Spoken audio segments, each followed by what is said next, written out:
It still says I'm in control, John. Hello, everybody. It's John again. Welcome to Module 3. We're going to talk about closing the deal and closing this course out tonight, all in the same. I'm here with my colleague, Mike Horn. Mike, how you doing tonight? I'm doing good, John. Everything's cool here in Atlanta. You know that. Literally, I'm sure, from what I hear. Right. And yeah, we've got our guest facilitator here tonight, Matt. Matt, introduce yourself, my man, and welcome to the program. Yeah, thanks for having me, John and Mike. So I'm Matt Gamal. I'm a wealth advisor with Carson Wealth out of Raleigh, North Carolina. Also Army veteran, was 10 years active duty, did time on some tanks before moving to Special Forces, 4 deployments, and decided to get out. I'm still in the reserve, so I'm a lieutenant colonel there, teaching Command and General Staff College out of Fort Bragg in North Carolina. On the business side, I am, like I said, a wealth advisor. One of the areas I specialize in is exit planning. So that is working with business owners to prepare their business for sale, help them increase the profitability, which translates to increased value, help them understand the wealth they need to recognize out of that business to set them up for whatever lifestyle they want for them and their family after that, right? So helping to get in there and help business owners figure that out, as well as folks buying businesses understand how to transition in and what they should look for. Inside our own business, we just did 2 acquisitions last year, which I might talk about a little bit later, and we've done a total of 7 altogether over the last probably 9 years or so. So that's kind of where I'm coming from. Great. Thanks for that, Matt. And again, we're looking forward to your insights tonight. And thanks so much for making the time tonight. For everybody out there who's here live tonight, a couple of things regarding the interface that you're probably well aware of now. We've got a copy of the slides under the resources there that you can download, but don't look ahead. But anyway, you have those now. And if you're watching the recording, you can actually download the slides as well. On your left, you'll see some menu items. One of them is facilitators. So if you click on that, you could read more about Matt's background, as well as Mike and my background, as well as our contact information, again, even if you're watching the recording. So we welcome you to do that. Finally, you can maximize the slides if you're tired of looking at our gorgeous faces. It does get old, trust me. I look at mine every day, and I don't want to do that anymore. But if you want to maximize the slides, you can feel free to do that. You won't screw it up for everyone else. So without any further ado, we're going to move on here. And tonight's agenda is about closing the deal. And generally what goes into that are the things that we see here that we're going to touch on tonight. We're going to talk a bit about some financing things to know, some recent developments regarding financing that are actually positive if you're going to buy a business. We're going to really spend the most time on the purchase and sale agreement itself, and kind of some component parts of that that are very important to understand, so that when we go into a deal, even as we go into due diligence, we know what hooks are there to hang things on that we find that are in the purchase and sales agreement. Things like holdbacks, we're going to talk about what that is as well. So we're going to touch on transition issues regarding the seller and how that might work. And we're going to talk about something called a working capital adjustment, which is kind of a geeky accounting thing, but actually helps to relieve some stress around cash in the business the day before you buy it and a few days or months after you buy it and what happens there. Anyway, you'll understand what we mean when we get to that. And then finally, we'll touch on a communications plan for customers. So all of these items are really done at the tail end of the process when we go to close the deal. Mike, have I missed anything? Anything in particular we're going to cover tonight I didn't mention? I don't think you missed anything, John. I just wanted to add that not all of these things may apply to you, but we're going to talk about them all because you need to be familiar with all of them. And so, just focus in on the ones that apply to you and tune out the ones that don't. And it's all good information, though. Thank you, John. Thanks, Mike. We also welcome those that are live tonight to open up your group chat, or it should already be open for you, and contribute anytime. Heckling is allowed. But if you have something to add to what we're saying, feel free to put it in there, because you guys can learn from each other as much as you can learn from anything from us three guys. And if you're watching the recording, the Q&A button that you can find on your left will also send us a question that we will respond to if you're watching the recording. So let's get into a couple of questions just to kind of open it up that are relevant to tonight's session. And this first one is from the seller's perspective. And the big question is, as a seller, what are some things to expect when we've got these lawyers drafting up a purchase and sale agreement? Again, just to share a personal story, even though I'd been part of 6 buying exercises on the buy side, and then I helped sell one as being on the management team. Then I sold my own. It was the first time I had ever sold a company from being the owner, selling it to someone else. And during that process, there was a lot of things I didn't understand were going to end up in the purchase and sale agreement. So that's really the context by which we're asking this question. So what are some of the things to expect, as the seller, that we might have to contend with in the purchase and sales agreement is the question. And Matt, can you kind of comment on that? Like, what are the types of things that sellers want to see in there? What kinds of things do they expect to negotiate that are in there, et cetera? You have any experience with that? Yeah, so I'll start off with a quote we had. So we have internal to our team a mergers acquisition team, and they were on a call with us this morning and said, as a seller, you can name your price or you can name your terms. You can't name both. And what that means is those things are going to impact each other, right? So you may have started this process with a desired sale price, and you go to market with that sales price. And throughout the due diligence process, things are uncovered.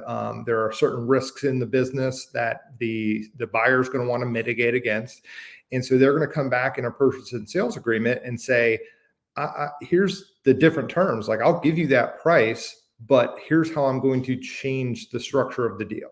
So we can accomplish a lot of things. If price is the most important thing, well, we're probably going to pay you out over a longer period of time. So expect in that agreement to see there are going to be certain requirements for the seller to maybe stay around, transition key relationships, ensure management stays around, and then also have the sale be finalized over a period of time, right? You might sell one tranche upfront in the first 90 days, another chunk 60 days out. Like we would do 90 days, 6 months, 1 year, 2 years, and further out, if we go seller financing. So just understand, you can't just sell your business for what you think it's worth day one and walk away. The buyer's trying to mitigate risk by keeping you in place or keeping some of the money that they're going to put out from going forward. Having your business ready for sale is really important. So that's an area that we try to work with people on, is try to get it more profitable over the previous 2 years before you go to market. Try to make sure you have key management in place and incentivized to stay around. That might be giving them company stocks. It might be giving them bonuses, stuff that vests later, non-qualified deferred comp. There's a lot of things that you can do to keep people in place. Those key relationships that are tied to clients. Try to reduce the client concentration, right? So making sure if you have a concentrated client base, then you can expect in the sales agreement, there's going to be something that mitigates that risk. And so there's all these different things that along the way, as a seller, you either are aware of and have mitigated, or you're aware of and you just know, hey, the deal's going to be different when we actually go into this purchase and sale agreement. Yeah, that's good advice. I mean, and good background.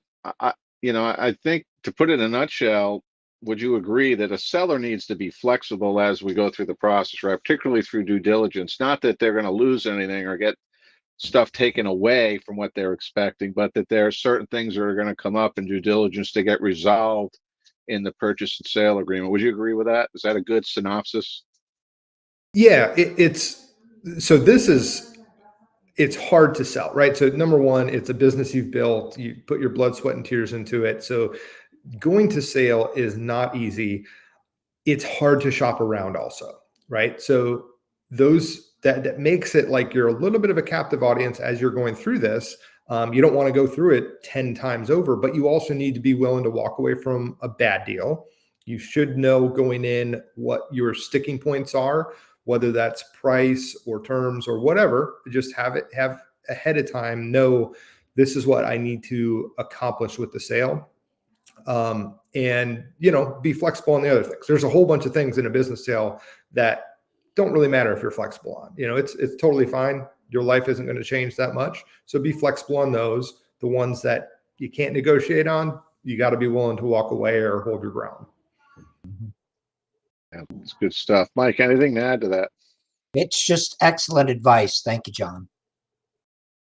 Thanks, Mike. Well, Mike, maybe you could take the lead on the buyer side because you've been a buyer a couple times. So from the buy side, what are some ways to mitigate risks in the purchase and sale agreement when we find things during due diligence? Any thoughts there? Well, I would go back to what Matt just said. It's important to ensure that you verify that the business is ready to sell. There are diamonds in the rough out there. I talk about this all the time.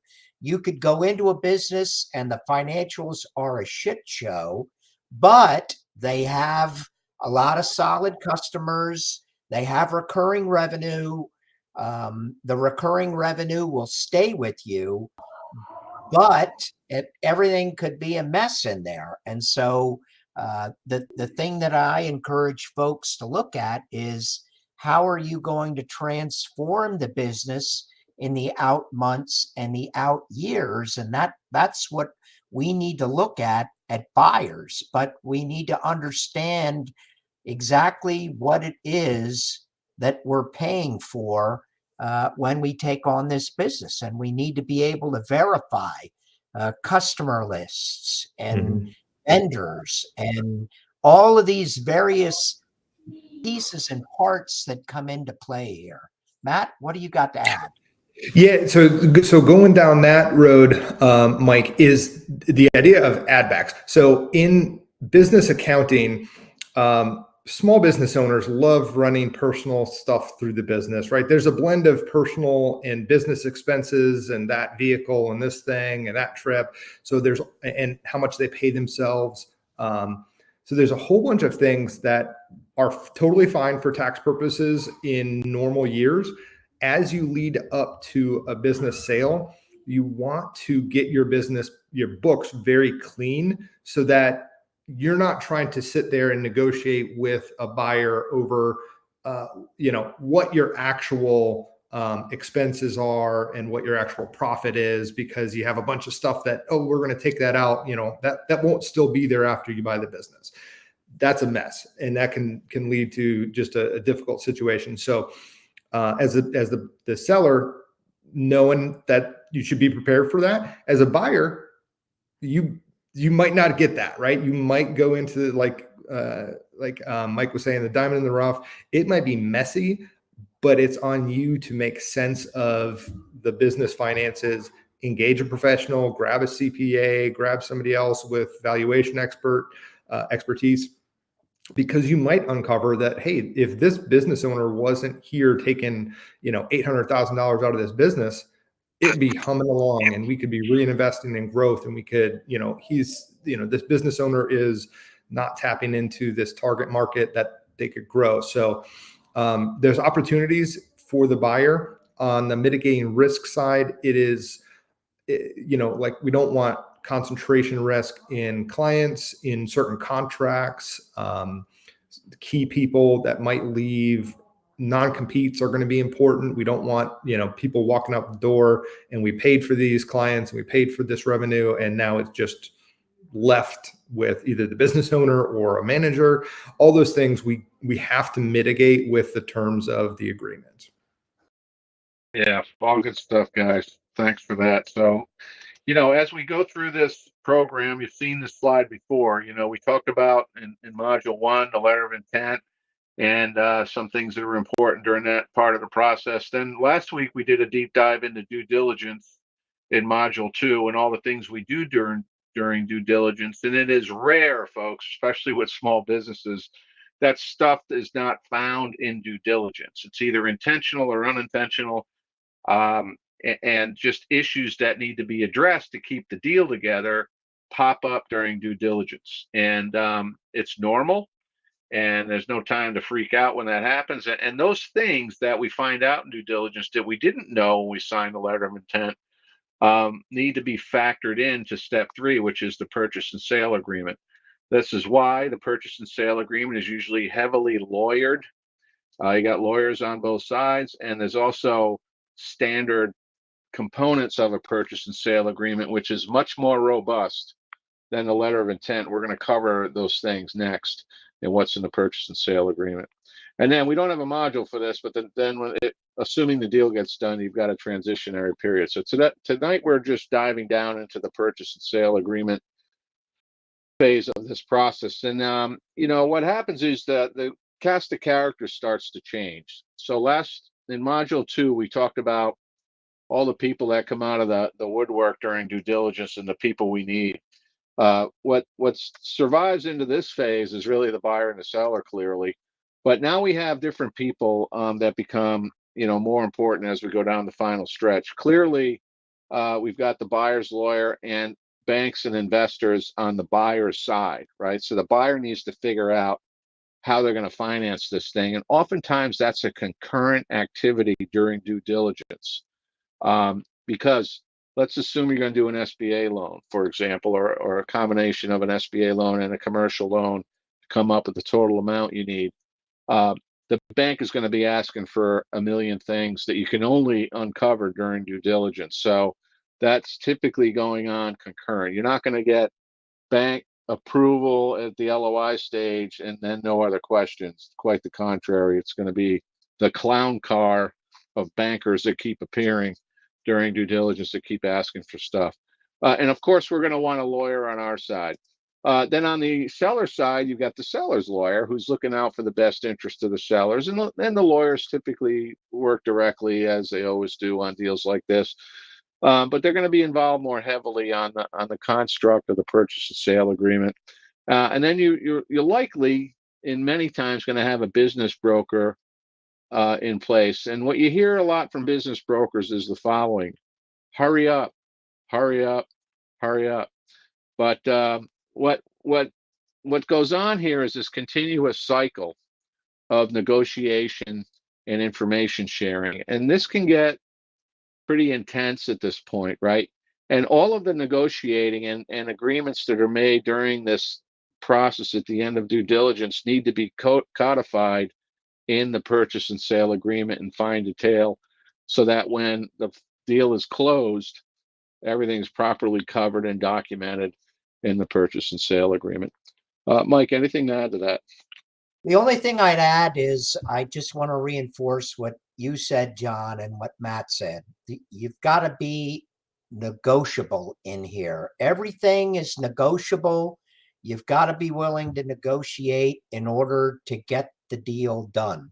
And as you said, John, the business broker wants to hurry up, and everyone needs to know why the broker wants to hurry up. They want to get their check. And so you don't need to hurry up. These deals can take a long time, and you have to be willing to take a long time to negotiate them, because as Matt said, you may be dealing with some cat. This is their baby, and they're having a difficult time letting loose of their baby. So just be willing to negotiate and be willing to take time. Matt?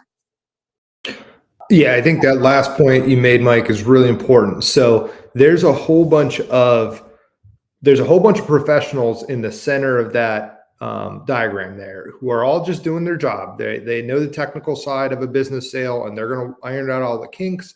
That buyer brings a ton of emotion to the table. So understanding which levers to pull on those negotiations, what are their red lines, all those things, what they're trying to accomplish for their family, all that stuff matters when you're negotiating back and forth. And so trying to understand that up front, when you talk about we can't let this drag out forever, but we don't need to be in a rush to go through it. I would like to see, from my perspective, I'd like to see, let's get to LOI quickly, right? After a couple conversations, let's get to an LOI so we can start sharing information, we can have confidentiality agreements. So let's dive in if we get a warm and fuzzy from each other. And then from there, the due diligence and the sales, agreement takes a long time. But don't waste a ton of time up front negotiating before the LOI. It doesn't matter. It's not binding, so this is where the sausage gets made. Good point. Yeah, music to my ears, and we'll get to that point later about the LOI, consistent with what we want to cover there. So you're absolutely right. Good stuff. Thanks, guys. So where we are in the more detailed process you've seen before, we're on step 3 here, and the output, the artifact of the third phase is this document called the purchase and sale agreement. That is the closing document to make the deal happen. And as you can see above that, there's all kinds of stuff that happens on the way to drafting that final document. It'll go through many versions of a draft. It'll go back and forth with the lawyers. But as things are wrestled to the ground that are found during due diligence and agreements are made to kind of check all those off, they're baked into this document, as I said. And then, finally, there's the post transaction activities. So let's talk about the next, let's bring up the next question, but let's talk about the purchase and sale agreement before we break it down. What types of things are usually included in a purchase and sale agreement? Matt, based on your experience, what are some of the important things that you think ought to go in there? Yeah, so in there, like I think on the previous slide, it mentioned that the seller is attesting to a whole bunch of stuff. So they're laying out exactly what the business looks like and what you're buying. There's lawyerly definitions for all those things and all the parties involved. So it's a legal document. So it's going to be really dense. You're going to understand the purchase price, the terms, how that's going to be paid out, what conditions have to be met. If you're doing some kind of gated payout or just timeline or whatever. So all those things are in there. Any covenants that the buyer or seller has to make, to their guarantees they're putting on their end. I mentioned kind of before, non-compete, non-solicit, making sure that the seller, he doesn't sell you the business, go down the street, pop it back up under a different name, and take all the clients. That'd be terrible. So that's a real basic one. You got to have some protections, and a lawyer wouldn't let you get away with that otherwise. That's just going to be standard stuff that's in there. Yeah. What about you, Mike? Any thoughts there? Well, because I was in the Army and I signed hand receipts my entire Army life, one of the things that I always ensure is in there is an inventory of equipment to include make and model numbers and vehicle identification numbers. And as the buyer, you want to go around and you want to check to make sure all of that stuff is there, and that a different make and model has not been substituted for what make and model you're interested in. So that if you're buying a company that has a lot of equipment, you want to make sure that all of that stuff is there. And just like in the Army, you want to make sure that those things are sub hand receipted to somebody else, so that your team that you're going to transition with has responsibility over those pieces of equipment also. And that includes the physical structure. If you're buying real estate, or your sale includes the lease of some facility, that you know exactly what it is that you're getting. Thank you, John. Thanks, Mike. Good stuff. So let's transition and break down a standard purchase and sale agreement. And I use the word standard with a lot of caution. So as we've made the point previously in this program, this is an unregulated activity, and oftentimes it's a very sizable transaction, or it can be. but yet it's unregulated. And if you think about other things we do with our money, much of what we do with our money is regulated. So if we're raising capital, there's the Securities Act of 1933 and the SEC that we have to follow rules on. If we want to get a bank loan, there's bank regulations, the Dodd-Frank bank rules, and all that stuff that have to be followed, or you don't get the loan, or the bank won't lend the money. But when it comes to buying or selling a business, there is no such regulation that says you got to do these 42 things to do it correctly. So there's a lot of folks out there that lead you to believe that there's a mapped out process, but there really isn't. There's a lot of best practices and norms.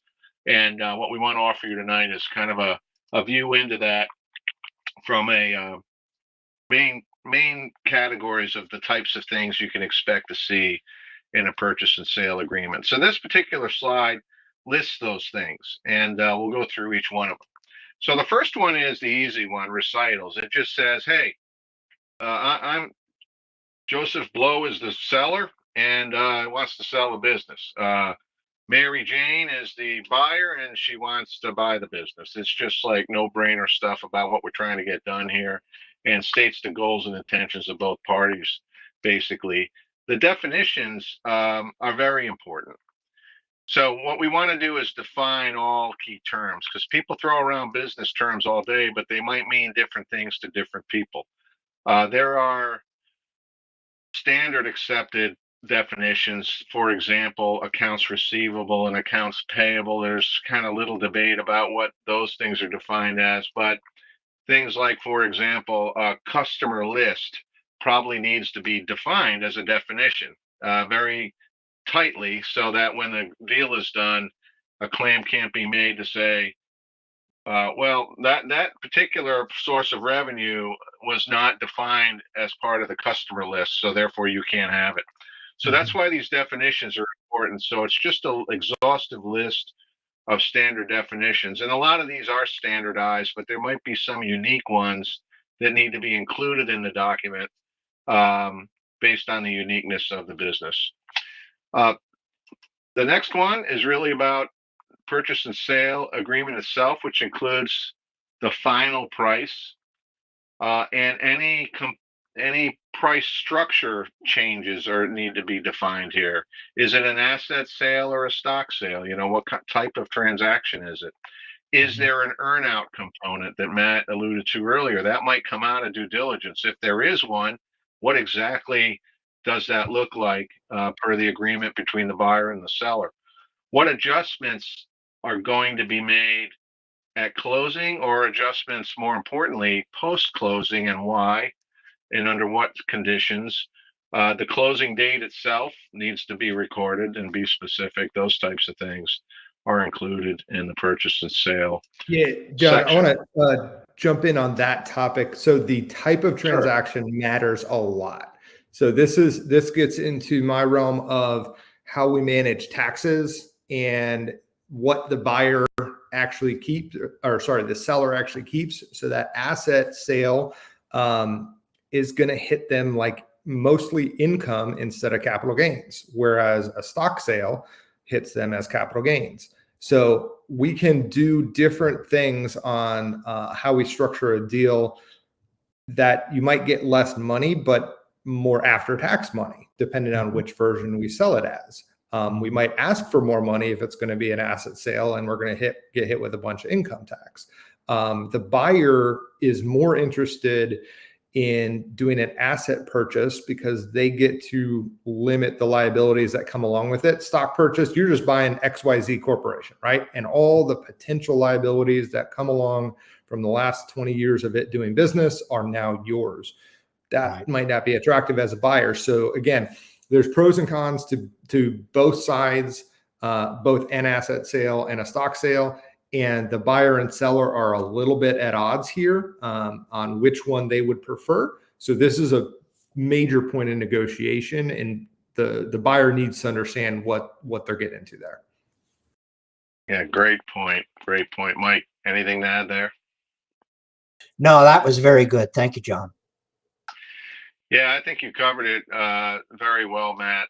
That is absolutely true. And in my opinion, again, it's just my opinion, based on the experiences I've had, whether it's an asset or a stock sale, in my opinion, that should be decided at the LOI level. It could change later, but it's such a point of contention, as you say. Hmm. Um, the price that's being asked,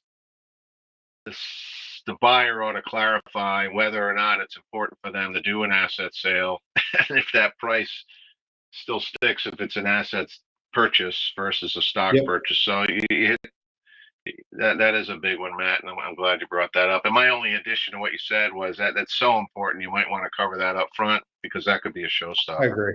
Anything Yeah, to add to for that? sure. All right. The next one seems boring, but it is absolutely important. So reps and warranties for short, right? This is really, Matt alluded to this earlier. So this is where you kind of raise your right hand and you're swearing to the truthfulness of the information that is being shared by both sides, frankly. So the seller is attesting, I think Mike mentioned this, we're attesting to the accuracy of the information that's been shared.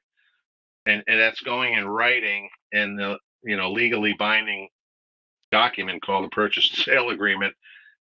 Things such as our financial records are truthful. Our tax submissions that we shared with you have been truthful. Our customer lists have been truthful. Everything we've disclosed has been truthful. It needs to be documented that you're attesting to those things. And conversely, the buyer has their own set of reps and warranties as well, that they're representing themselves accurately and that they can follow through on some of their commitments. All of that stuff goes in the reps and warranties section. Matt, any experience with this? Anything important worth noting here? No, I haven't had anything really. Again, we're in a service business, so our reps and warranties aren't super major compared to some other stuff. Disclosures like legal disclosures, right? Is there anything legally in your background that is a risk to our business if we bring you on board? That kind of thing is what we run into. Yeah. Mike, how about you?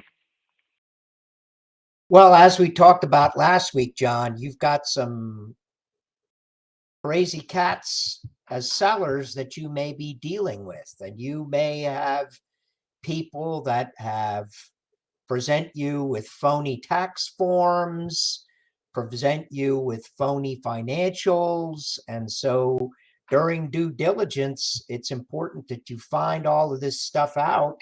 And that's where the rubber meets the road with the attestations that this stuff is all legitimate and true and correct. So this is a very critical point right here. Thank you, John.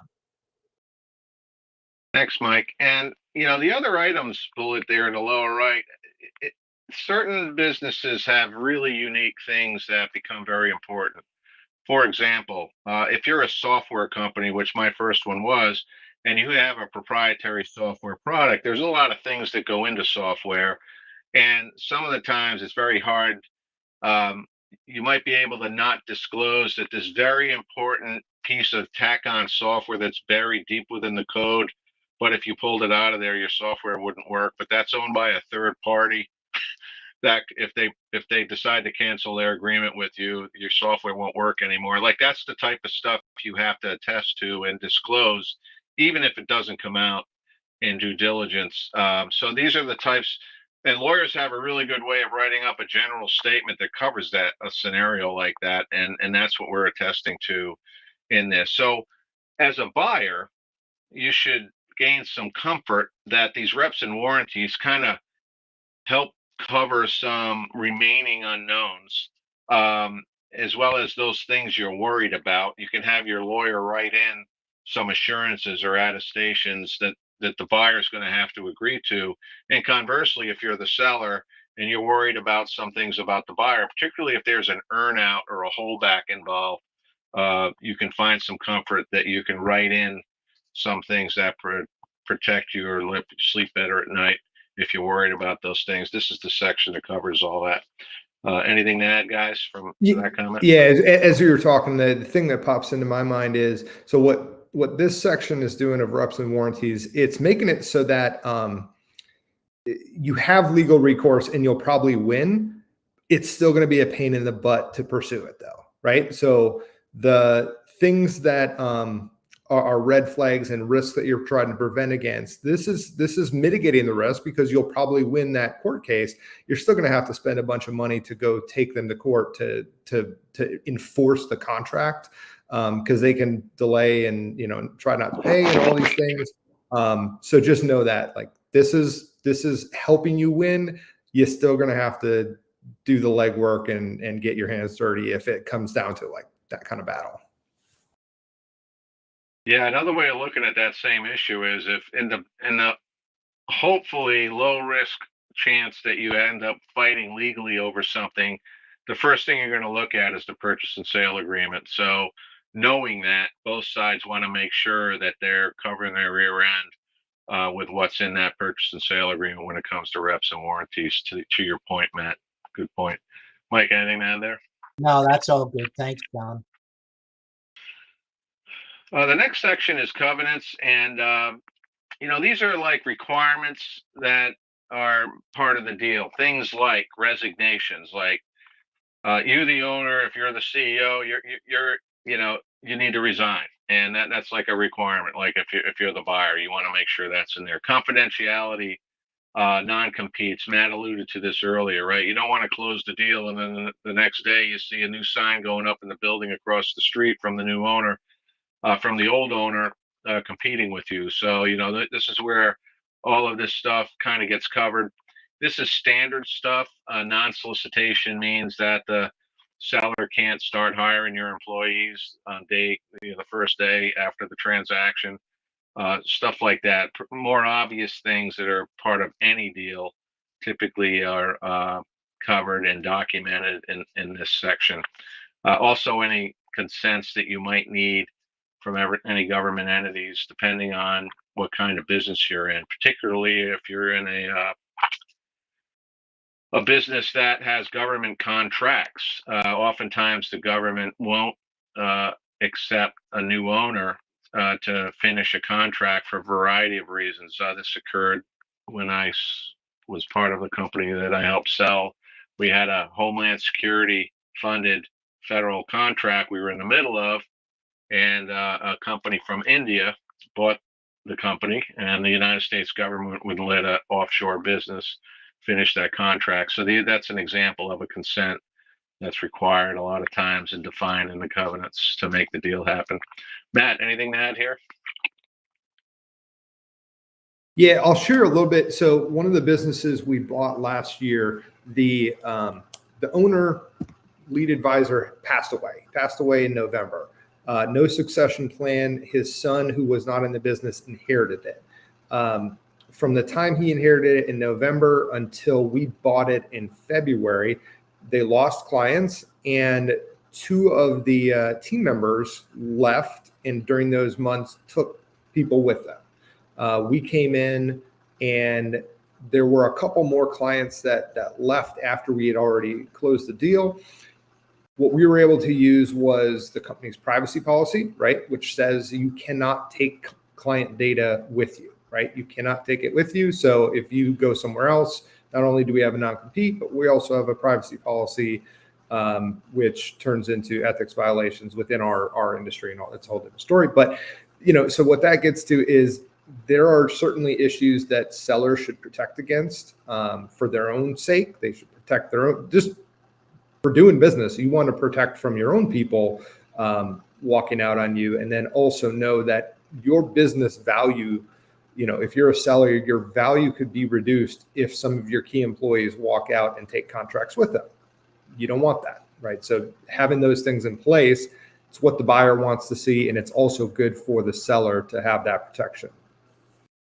Yeah, good stuff. Mike, anything to add there? Well, I guess the thing that I'd add, John, is when you're the buyer, if you have to go to court on any of these things, it's going to cost you money, and you need to understand that up front. The other thing that I would say is that government consents are very important if you're a government contractor. At any one time, I have 10 or 15 government contracts going on. And according to the federal acquisition regulation, you have to have what's called a novation from the contracting officer saying, yes, we, the government, agree with this sale. And it's important that as a buyer, you have those in place so that you don't get surprised by something after the deal closes. Thank you, John. Thanks, Mike. Good stuff. So moving on to the next section, conditions to closing are really just simple. They're deliverables by the closing date. For example, we want re-signed employment agreements with all the members of management prior to closing. We want a resignation prior to closing in writing. These are all like documents and agreements that need to be there and signed and all put to bed in order to close. Pretty self-explanatory stuff. The indemnification paragraph is kind of in line with what Matt said. On one hand, we want to make sure there's enough in here so that if we sue each other, everything we can think of is kind of covered in the reps and warranties. However, there's always this standard indemnification promise to each other that we're not going to sue each other. Frankly, I get confused by this, but my lawyers tell me it's in everything. So I won't sue you, you won't sue me, and then every time I've been involved with a legal dispute, which hasn't been many times, thank God, the lawyers say, well, that agreement doesn't apply in this case. Then why did I pay you $1 million to do the agreement? Well, anyway, there's this indemnification clause that covers that. But there's also what's important is to kind of define the loss limit. So, in other words, this is a negotiated item. For example, that any potential loss won't exceed the purchase price, something like that, or won't exceed a certain amount of money in certain situations. So that's where all this stuff is documented. And then finally, there's usually a clause in here that says, all right, we're agreeing that if we have a disagreement, this is how we're going to solve it. And it usually involves a third party or someone that comes in and helps remedy the dispute, or there's just some automatic way of remedying a dispute if possible. So all of that is defined in the indemnification paragraph. Matt, anything I've missed that you've seen in this paragraph or anything that's important I haven't mentioned? Nothing really to add there. It's good coverage. All right. How about you, Mike? It's all good. Thank you, John. All right, and then finally, miscellaneous is just a lot of information that's important, like contact information for notices post-transaction, and that has to be maintained by both parties. Simply what the governing law is, like which state will the governing law apply if there is a dispute in relating to the documenting of the transaction itself, any expenses that are involved, and who's going to kind of pay for that. That's all covered in this kind of grab bag of miscellaneous. And that about covers it, folks. Those are typical common categories of things that go into a purchase and sale agreement. And before we move on, I'd like to make a point about this, right? So there's so much information in the purchase and sale agreement that is a result of due diligence.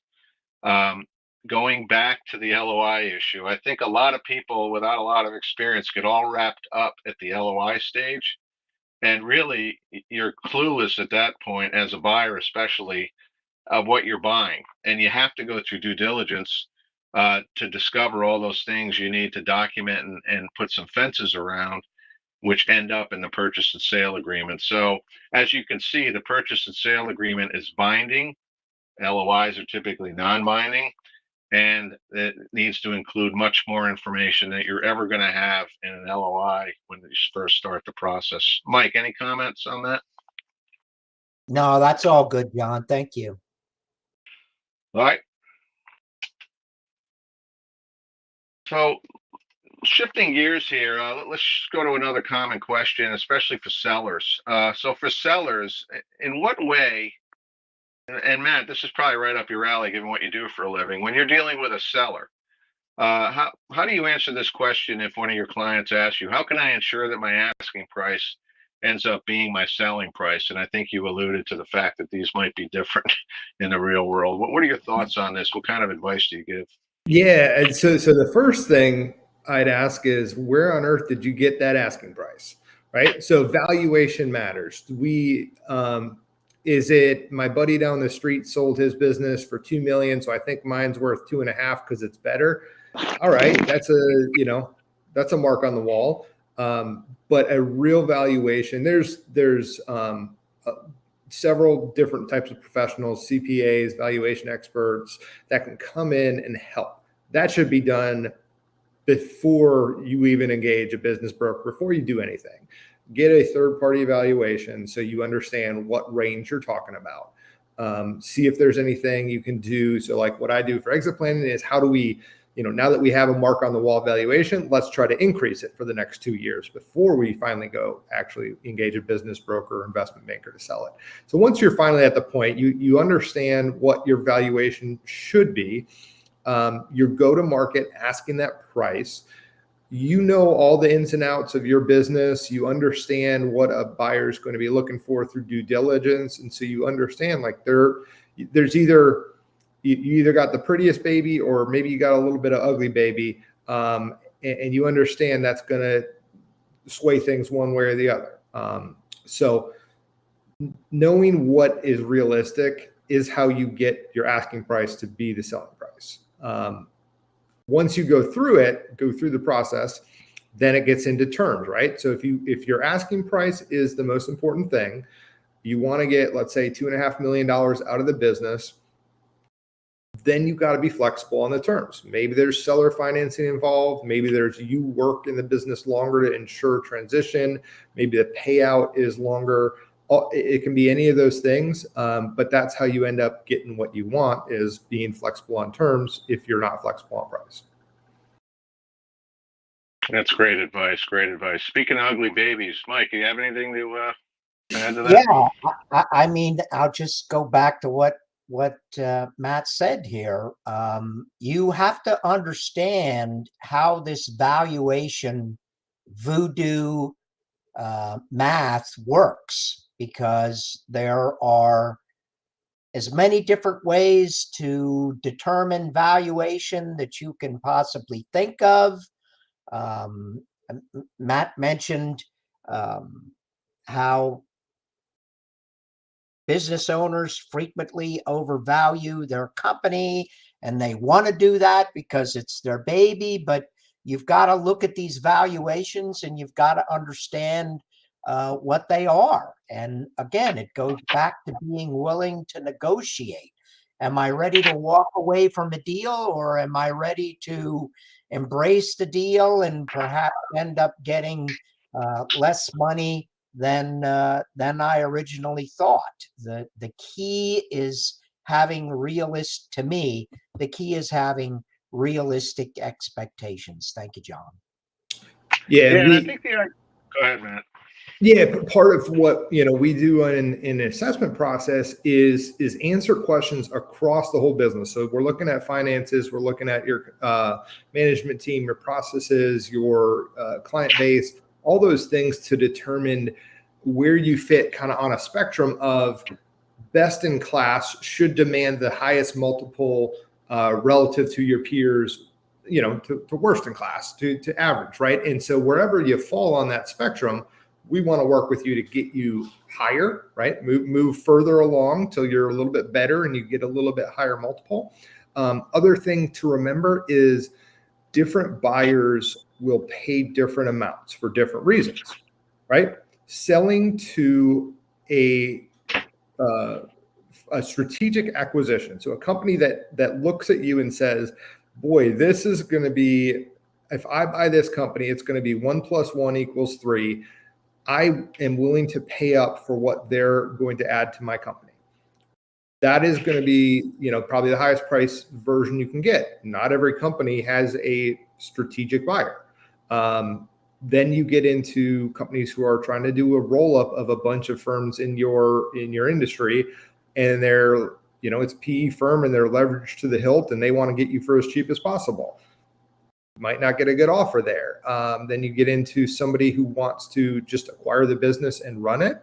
You're probably going to get a pretty decent offer that's around your asking price. So you got to know who you're selling to and how their business model influences the sale price, the purchase price they want to give you. Yeah, excellent point. And I would add to what you guys were saying that, again, when you get all these different people coming to the table as part of the process, here's what happens a lot as well.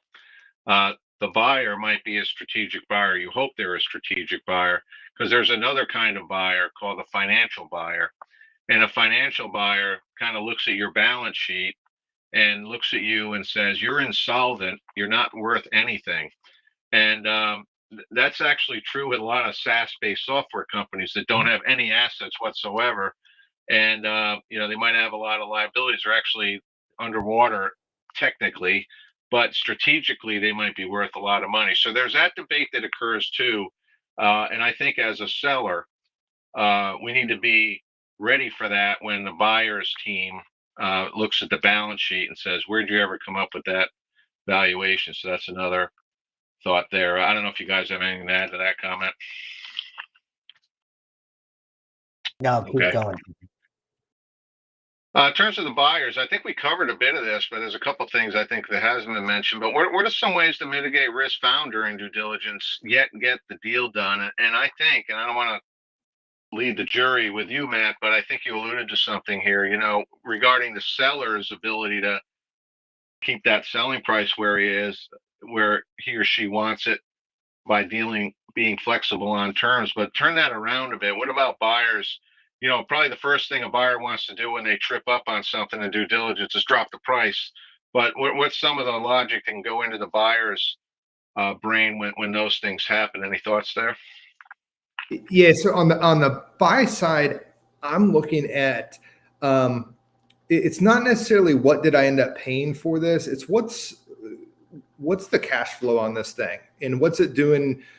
What's my financing costs? What's the revenue kicking off of this thing? What profit am I going to have left to finance, pay my financing costs? Like all these things go into it.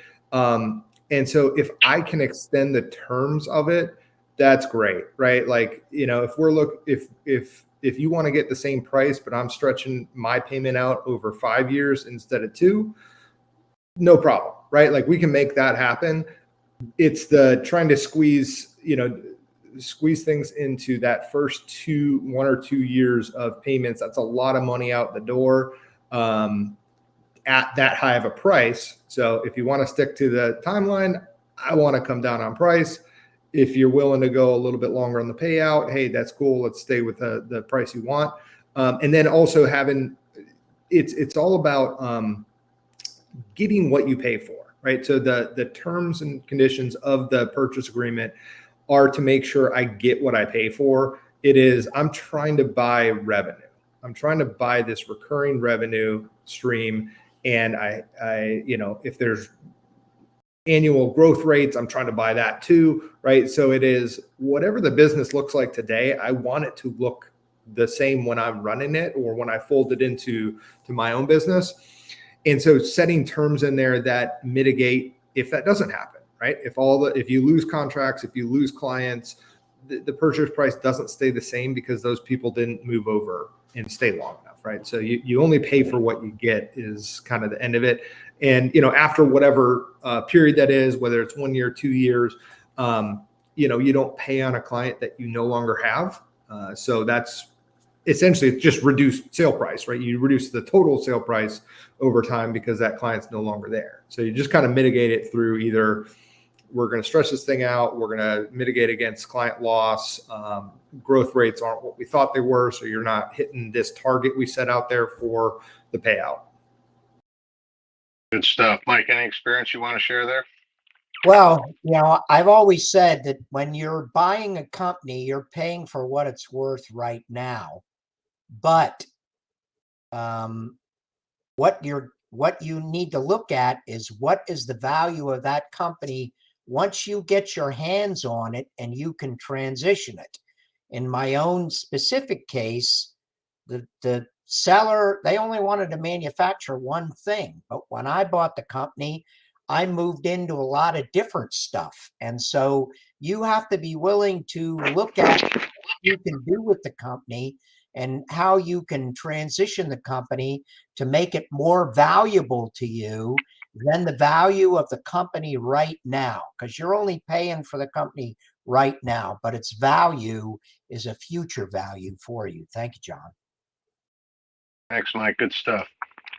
So this next graphic is kind of important because this is like reality. And a lot of times we look at the acquisition process as like a snapshot, um, what, a single transaction, and it's not. It's actually a process, right? And it starts like in that phase one. The owner comes up with a price using a variety of methods. They might have hired a third party to do a nice, clean, report that defines the value based on, research from similar companies, blah, blah, blah. And in my opinion, if you're a seller, you probably want to invest in that report. And if you like what it comes back with, use it. If you don't, put it in your drawer. But you've got this valuation or asking price. And then what we do is, as a buyer, we really have no idea if the company's worth that much or not because we haven't done what? Due diligence, right? So, but if it's in the ballpark of, our acceptable price range as a buyer, um, again, in my personal opinion, and there's no book answer to this, people get all in a tizzy over the LOI stage over valuation, and oftentimes it really doesn't matter because you don't know enough yet. So it's actually a best practice to actually somewhat agree to the owner's price initially because it's non-binding and it gives you permission to go into due diligence. So that's what we do next. Let's assume it gets signed again. Usually it's non-binding. I have seen examples or instances where the lawyer for the seller tries to make it a binding LOI. In my experience and advice, and guys, if you disagree, chime in, you should never sign a binding LOI because you don't know enough to make it binding. And that's typically why they're non-binding is in the space, sellers, lawyers know that you'd be crazy to do that. Anyway, that's why it's non-binding. So then we go into this due diligence phase, which can be weeks, but oftentimes is months because there's a lot of stuff that has to happen. And concurrently, we're doing the financing as well. And especially if we're going to do a bank loan, the underwriters are going to ask you for 42 things that you need to bring back to them that you might have to uncover during due diligence as well. So not only do you have a due diligence list, trust me, if you're going through an SBA lender, they're going to give you stuff to add to your due diligence list that they're going to want to see as well. They're not giving a loan to you at the end of the day. They're loaning it to the business and you're personally guaranteeing it. So they're going to want to see a lot of stuff associated with the business. So anyway, that's what happens. We beat due diligence to death. But then we have this final selling price. Okay. And in a perfect world, due diligence is squeaky clean. We're happy with what we see. There's nothing that comes up that we're worried about. In fact, we're elated that the asking price is what it is because we think it's worth way more than that. And based on what Mike said, we're all jacked up about the minute we get the keys, what we're going to turn it into, and we're perfectly happy with the selling price. But a lot of times that doesn't happen. So the final selling price actually is pressure to bring it down for all the reasons Matt said. The buyer's worried about some things, and the seller now has to ask themselves, am I going to walk away? Or am I going to negotiate terms to keep the price where it is, as Matt said? Or am I willing to drop the price, but have a way to recover what I'm giving up at closing? And the way we do that, there are techniques to do that. So how do we negotiate the gap that exists between the original price and what the buyer's feeling comfortable buying the business at after due diligence, which happens many, many times? There's a difference of opinion now over what the price should be. Well, there are common best practices out there to mitigate that or to kind of close that gap. And one of them is holdback. So a holdback is a chunk of that gap. Let's just say it's $100,000. Doesn't matter what the number is. So what a holdback is, you say, okay, the seller agrees that the buyer is going to $100,000 of the cash that's taken at closing goes into an escrow account, managed by an escrow agent or an attorney, and that it's released at some point in the future based on some circumstances not occurring. For example, if a major customer that cancels the contract that is so important to holding the value, and you as the seller swore they won't do that, if that instance happens, that the out of the 100,000 out comes the value of the contract, and the seller doesn't get that amount, the buyer gets it back. That's how a holdback works. It's like a blob of cash that it sits there for a set period of time, usually not more than a year, quite frankly, and is there for things, unexpected things happening, and it kind of settles the bet between the buyer and the seller. Matt, have you seen that before? Any thoughts on holdbacks? Yeah, we do something.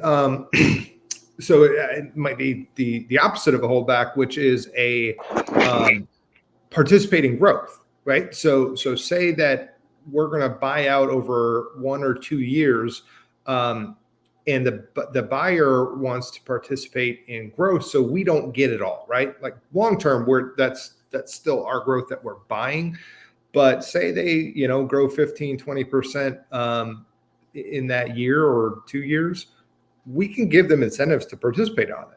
We'll just say, hey, yeah, we'll reset the value of your business higher for that next tranche of money we're going to pay you. So that's a little bit of the opposite of a holdback. It's allowing them to participate in growth. You can also buy chunks of stock, right? So just say, hey, I'm going to buy 50% of your business this day, and I'll buy the other 50% on this day, so you can participate in the growth, mitigates the risk.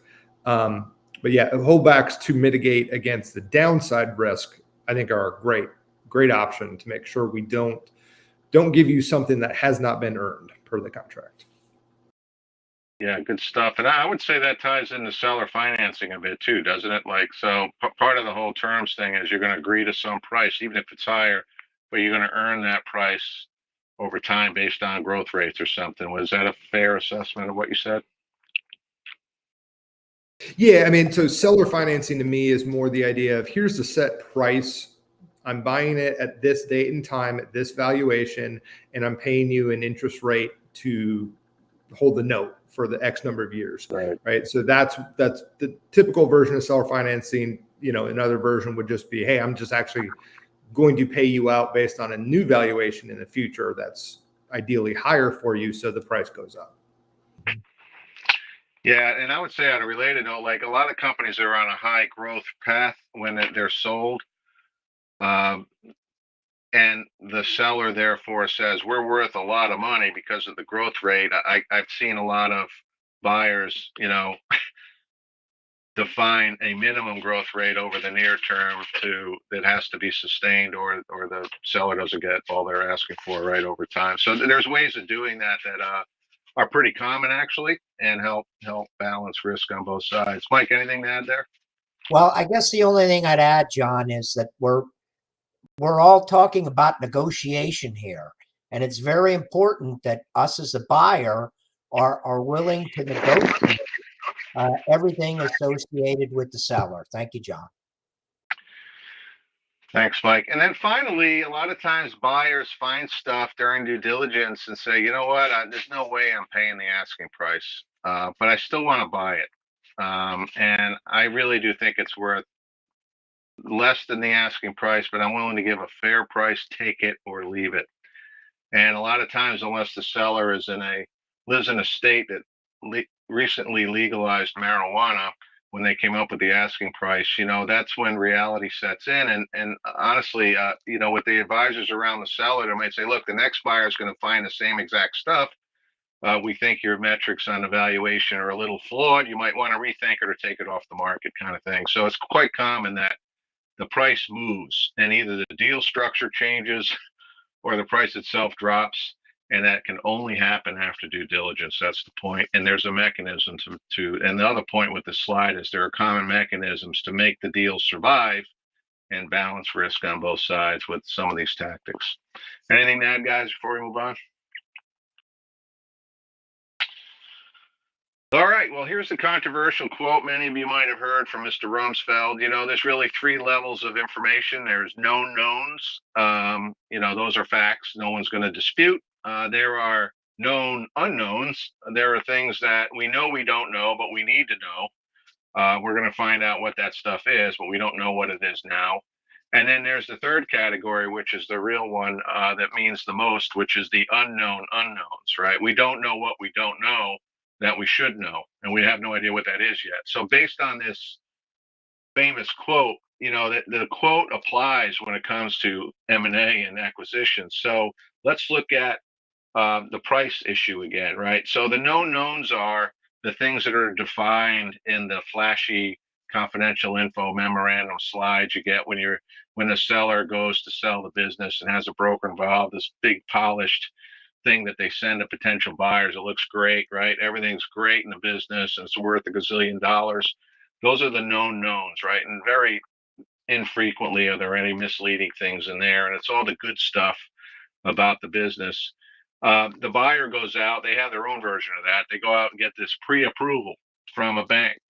And in my opinion, that doesn't mean jack. That's no, you got to go through three more levels of approvals before you get approved by that same bank. And oftentimes it's a way to bank to kind of lock you into them if you're going to do a deal. So, but anyway, bankers might disagree with me on that, but it doesn't really mean much. It doesn't mean you're finally approved for a loan. It means you're kind of pre-approved. Um, and then, you've got a net worth statement, which should be factual. You shouldn't be misleading. That would be fraudulent. So you have this thing as a buyer in the beginning, and these are our known knowns. So then we start dancing with each other as the buyer and seller, and we go into the due diligence process. This is when the yellow lights start flashing, right? But in my experience, every seller has what's called a floor price. So it's kind of like selling your house, right? You're going to have an asking price, but you and your spouse might get together and say, man, if we get X, I'm taking it. Even though the selling price that the realtor puts it out there as X plus something, everyone usually has a floor price when they sell anything in life, including their business. But you're never going to know what that is. But as a buyer, we can make an assumption that the seller probably has a floor price and it's not the asking price. And then conversely, the buyer, has a financing ability, but you're not really sure as a seller, are they going to be able to come up with the financing or not? That's why all cash deals usually trump anything else if you're the seller. But if you're dealing with a buyer or several buyers that all need to get financing, you don't know what you don't know about the buyer in terms of their ability to do that. You can negotiate all the way down to the purchase and sale agreement, but if they can't get bank financing or investors to finance it, it's going to fall apart anyway. And that all involves a team behind the deal. And then there's the unknown unknowns. And one of you guys mentioned one of these things earlier. There's egos involved. The seller is usually very emotionally involved at this point, more so than the buyer, quite frankly. It's their baby, right? They might have been working on this thing for many, many years. But what we'll never really truly know, and you kind of shouldn't even ask, but you can ask, but the answer is probably not going to be accurate anyway. Like, what's the reason for selling? And if somebody's selling for some detrimental reason, which is oftentimes what triggers a sale, by the way, you kind of don't have a right to ask, and nor does the seller. If you ask them, why are you selling? They might give you an answer, but they're not going to tell you that they just found out that they got a year to live from the doctor, right? So we never know. We're not taking advantage of anybody, but this is actually what triggers sales, disagreements between owners, divorces, death. I think Matt mentioned an example of a son that got the business or something, right? These things happen all the time, but you never really know what those reasons are. And you never really know what the seller's envisioning for life after the sale. And the seller rarely knows what the buyer intends to do with the business after they buy it. They're certainly not going to tell the seller because that's going to reveal that they're willing to pay a premium because of what they're planning to do. So it's actually this last level that really is what drives closure on a deal or not. The red spot actually oftentimes is the heaviest fuel involved with getting the thing to ignite as a deal. And really, we discover all these things in the due diligence process. And this all leads to a final negotiation on price and deal structure, as we've been talking about. And the key is this, guys: the unknown unknowns are often the drivers of these deals getting done. And if we're smart and experienced buyers or sellers, we've learned this. And one thing we want to do is try to have enough feelers out there and research going on to try to uncover as much of that lower level as we can. And in today's day and age, we can kind of do that through our own research. But that is an important part of due diligence and deal structure on both sides, is really trying to find out the foundation by which the motivation to buy or the motivation to sell is there. So I'm going to pause here. Let's start with Matt. Any comments on this? Yeah, I think you're exactly right that bottom level is a big driver. In my role in exit planning, and then also in what we do in acquiring businesses, it's I spend a lot of time on that. Why are we selling? What is it that your life's going to look like? What do we need your life to look like? Are you going to be satisfied? Like, if a person's not emotionally prepared for life after business, they will get cold feet on the way to the altar, right? That's just kind of how it is, or they'll regret it afterwards, and we don't want them regretting selling it. So there's a lot of that going on in what we do, where because we're going to be intimately working with them for several years as bringing them in, merging them into our firm, transitioning those clients. What I find is it just makes sense to be respectful and honor the business they built. Take care of their clients. They want to see their clients taken care of for years to come. Know that they're in good hands. That the business they built and those relationships they forged all those years are in a safe place and going to be cared for and respected. And you can do that with ours is a very relationship oriented one, but any business, you can respect what they built, honor it, and make them feel good about who they're handing it over to. Thanks, Matt. Good stuff. Mike, I know in your case, it was a divorce case, right? You knew that going in, and the seller knew that, right? I mean, can you kind of bring some life into what we're talking about here using your experience as an example? Yeah. Yeah, I honestly believe that establishing a good relationship with the seller, the buyer and the seller establishing a good relationship is very important, because you can learn a lot of what you really need to know by establishing that relationship. And in my case, um, the business became available as a result of a divorce, and the wife ended up with the business. And she really didn't want the business. She only wanted to go in and collect checks or collect the money. She didn't want to run the business. And so that created a special opportunity there that, as the buyer, I was aware of and I was able to take advantage of. And I think, again, that establishing that personal relationship between the buyer and the seller is very important. And it goes back to just learning as much as you possibly can during that due diligence process. And it's information that will pay off. Thank you, John. Thanks, Mike. Now, I'm going to get hate mail from brokers for saying the following, but a lot of times you get into a situation where, a broker tells you can't talk to the seller, you got to go through me. Again, there's no law that says that. And I think when you look at deals, as Mike said, if you have a good buyer and a good seller that are good people, that's where the deal happens. We're not talking Exxon buying Mobil here with a team of lawyers talking to each other. We're talking about a small business where the seller is very emotionally attached and the buyer doesn't know what they're getting into. And oftentimes, having people in between those two parties can make the process not only inefficient, but makes it expensive, overly expensive, and kind of wasteful activity. So all good stuff. Real quick, a working capital adjustment is a boring topic, but important. a lot of people wonder, well, what if right after the sale I run out of cash and somebody doesn't pay me that's supposed to pay me and all that stuff. Well, there's something called a working capital adjustment. I'm just going to build here real quick. We just want you to know that this technique is there. It's a tool in the tool bag. And the way it works is that, you look at the financials and we're never really sure when the thing's going to close. I remember when I sold my company, the process started in April.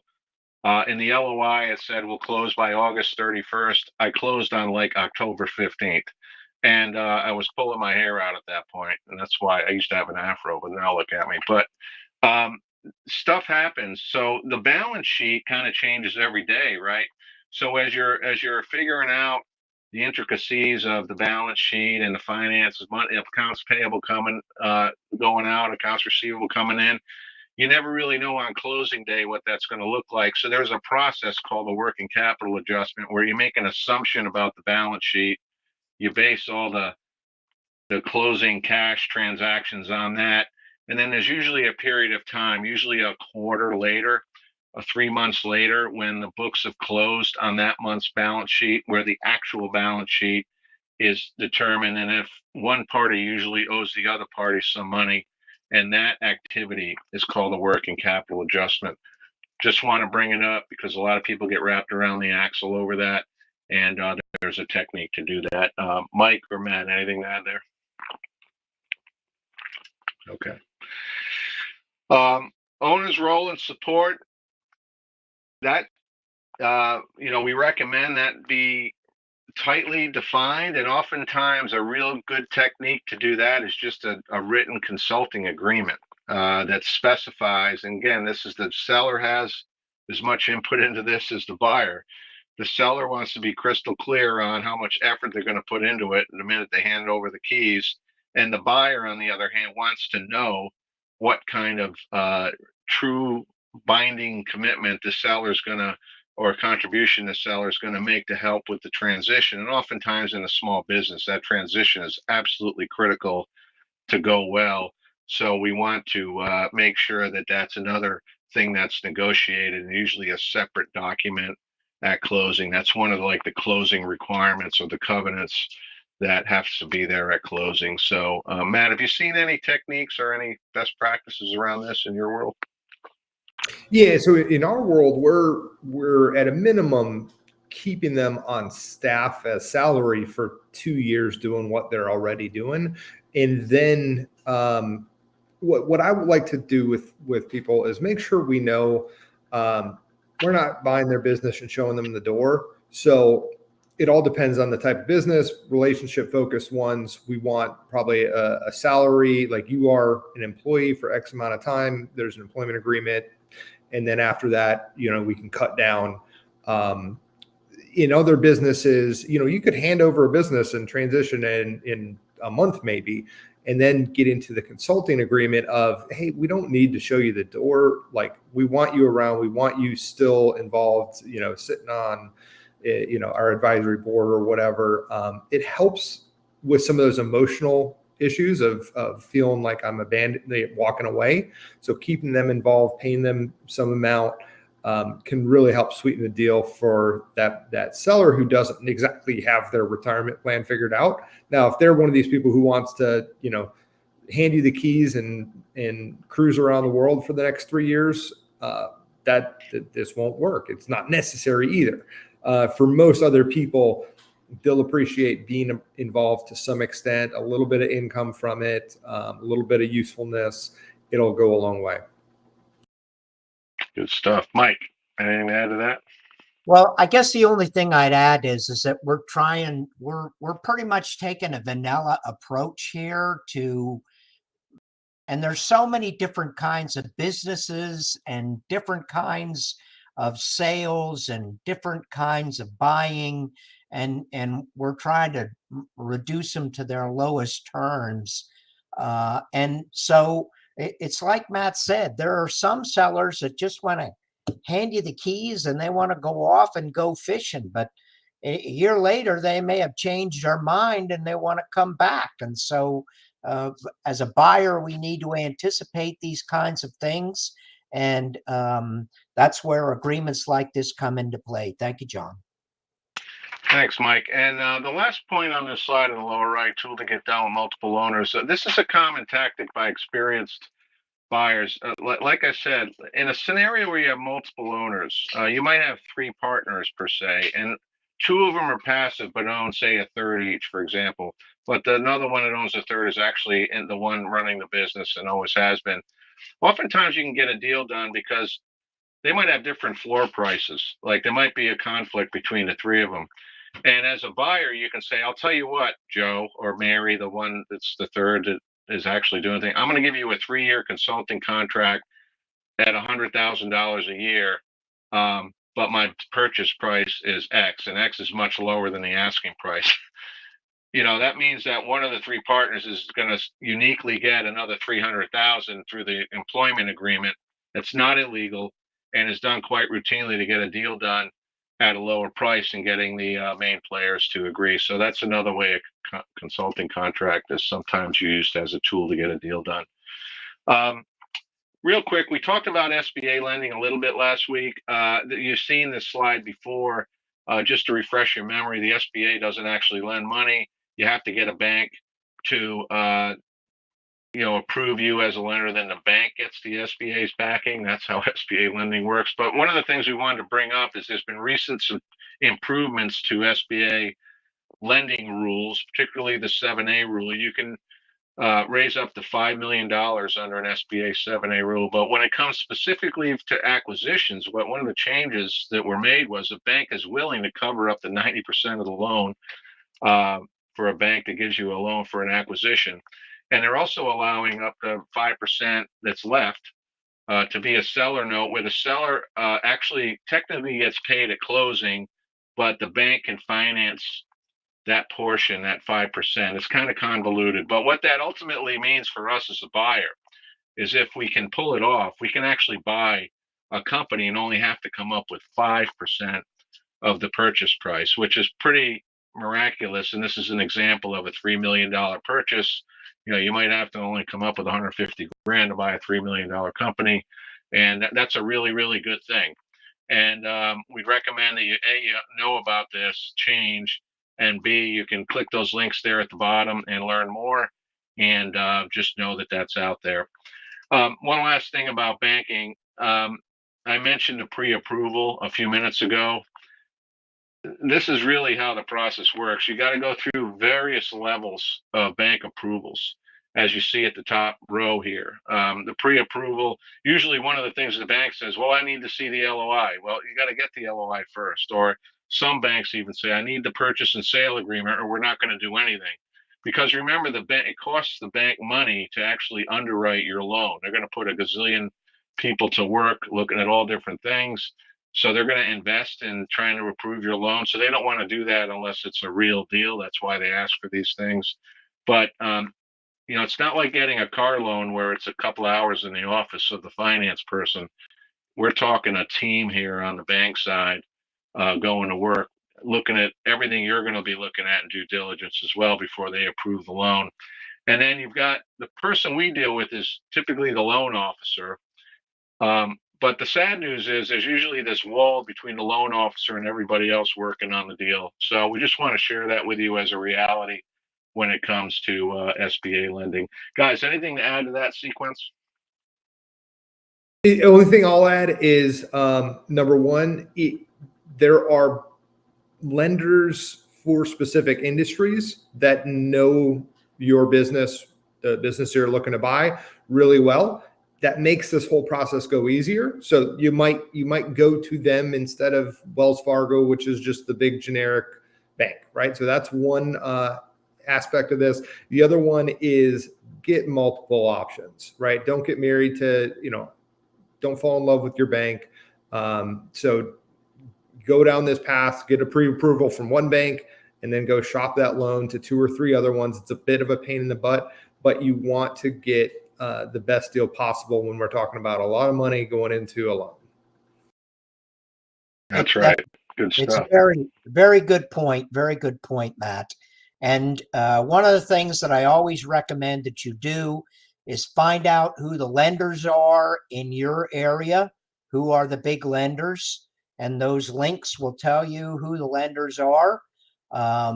Find out how much they've loaned out in your state or your zip code, and just understand as much as you possibly can, like Matt said, about the lender.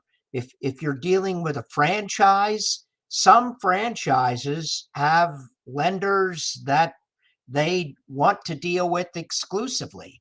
And if you're lucky enough to buy a franchise that has a national lender that is very easy to work with, then you can get a pretty good deal on your SBA lender. So it's important that you understand the lenders in your geographic area. Thank you, John.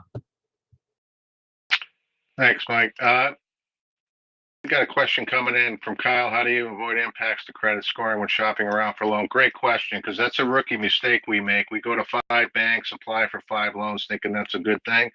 They do 5 hits on your credit report, all within 2 days of each other, and your credit score tank. So one specific reason is you can specifically, and I recommend you do it in an email and writing, is request that they do not do a hard credit check on you before they're willing to potentially entertain the loan. You have to say that to them or they'll do it. And there's a lot of banks that are used to that requirement. So they do soft hits on your credit. They can kind of pre-approve you or go through some level of approval without doing a hard hit, but you have to actually tell them not to do that and put it in writing. So that's one way to deal with that. A good question.